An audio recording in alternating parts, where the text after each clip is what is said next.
Seandainya azab kubur itu ada, lalu di mana letak keadilan Allah?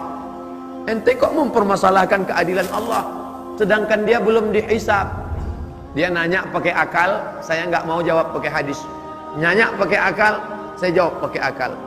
Ada maling masuk penjara, lalu kemudian ditempeleng, ditusuk pakai puntung rokok, ditendang, dipukul. Dia sudah diadili apa belum? Belum. Lalu itu untuk apa? Itu bonusnya, itu DP-nya. Nanti setelah hisab dia akan dapat cashnya lagi. Allah nggak adil Pak Ustaz. Kenapa nggak adil?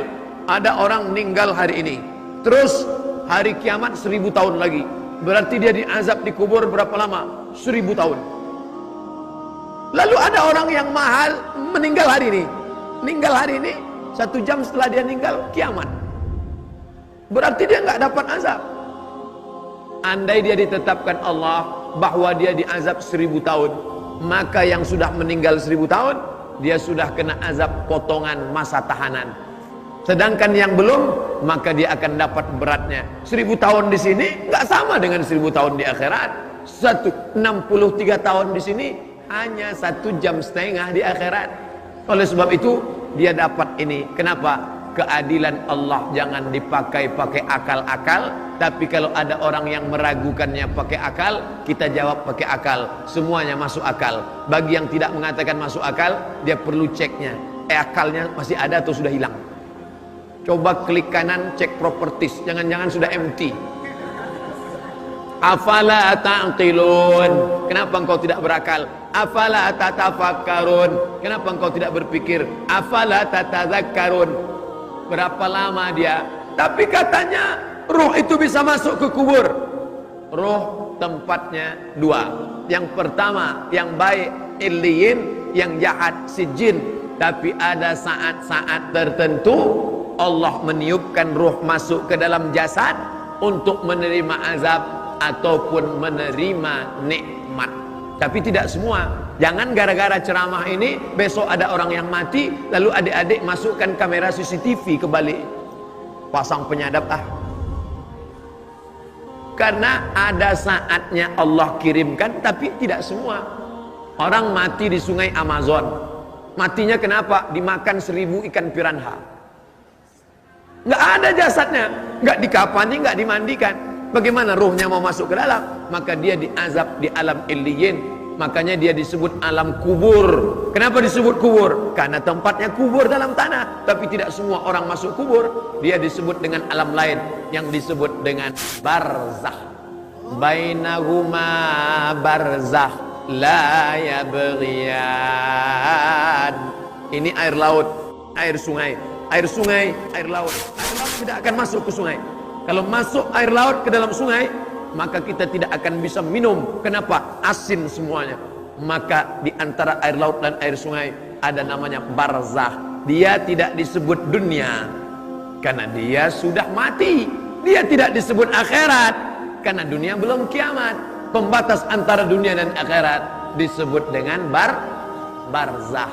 Sudah kembali ke alam barzakh, tapi belum akhirat. Yang ada kuburnya alam kubur, yang tak ada kuburnya dia sedang berada di alam barzakh. Lalu kemudian berapa lama dia berada di waiting room ini? Sampai hari kiamat tiba. Idza sama'um fatarat, langit terbelah. Wa idzal kawakibun tasarat, planet-planet bertabrakan. Wa idzal bi'aru fujirat, air laut naik ke darat. Waktu di Aceh air laut naik ke darat, itu namanya tsunami. Itu yang perempuan, yang laki-laki Sumanto. Ketika naik air laut ke darat, hancur semuanya. Watakunul jibalu kal ihnil manfus. Gunung-gunung, bukit-bukit seperti bulu kambing yang ditiup angin. Lalu kerak bumi ini bergoncang, bergelombang. Wataran nasa sukara, kau lihat mereka seperti mabuk. Wa mahum bisukara, mereka bukan mabuk. Walakinna azaballahi syadid, tapi azab Allah amat sangat dahsyat saat itu. Nanti sementara hari kiamat tiba, sementara di alam barzakh, maka kita pun mengucapkan salam kepada dia. Bapak ibu adik-adik pergi datang ke Riau, mungkin ada momen, mungkin ada acara, lalu ingat Ustadz Somad. Di mana makam Ustadz Somad? Disinilah makamnya.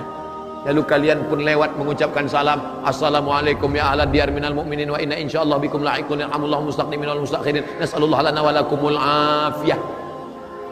Panjang betul Pak Ustaz. Memang itu hadisnya. Nabi pesan kepada Aisyah, Aisyah, kalau engkau lewat di makam Baqi, maka engkau baca doa ini.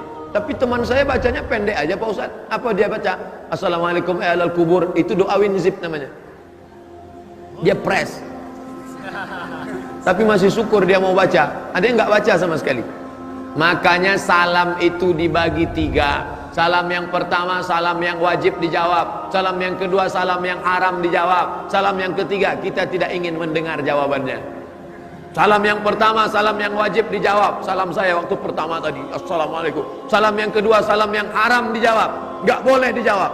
Siapa itu? Salam imam tadi waktu sholat Jumat. Assalamualaikum warahmatullah. Jangan dijawab, waalaikumsalam Pak Imam. Salam yang ketiga, kita tidak ingin mendengar jawabannya. Nanti malam saya pulang.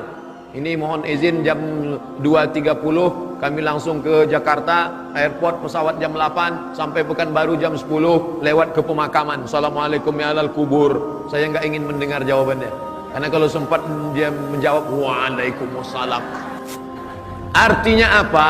Hubungan kita tidak putus walaupun jasad ini sudah dimakan cacing tanah. Yang disombongkan ini apa? Apa yang disombongkan? Hai manusia, engkau keluar dari lubang najis 2 kali, sombongnya minta ampun.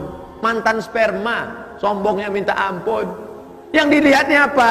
Warna tanah, retak-retak seperti tanah, dicium bau tanah.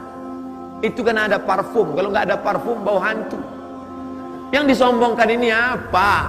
Maka ketika roh berpisah dengan jasad, engkau tidak lagi manusia yang terhormat. Dulu engkau dimuliakan, dulu engkau disanjung. Tapi setelah itu habis. Yang akan kau bawa adalah kalau pernah engkau mengusap kepala anak yatim, kalau pernah engkau bebaskan 1 meter tanah untuk masjid, kalau pernah engkau masak bubur 2 piring, yang satu kau antar ke masjid untuk adik-adik yang tinggal di masjid. Kau antarkan ke rumah fakir miskin, anak yatim.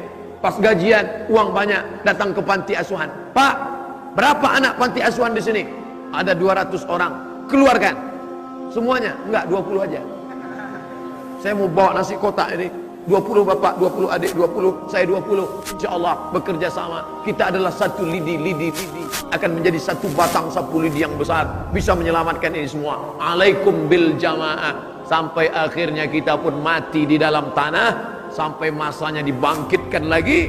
Ketika bangkit itu lihat kanan, malaikat.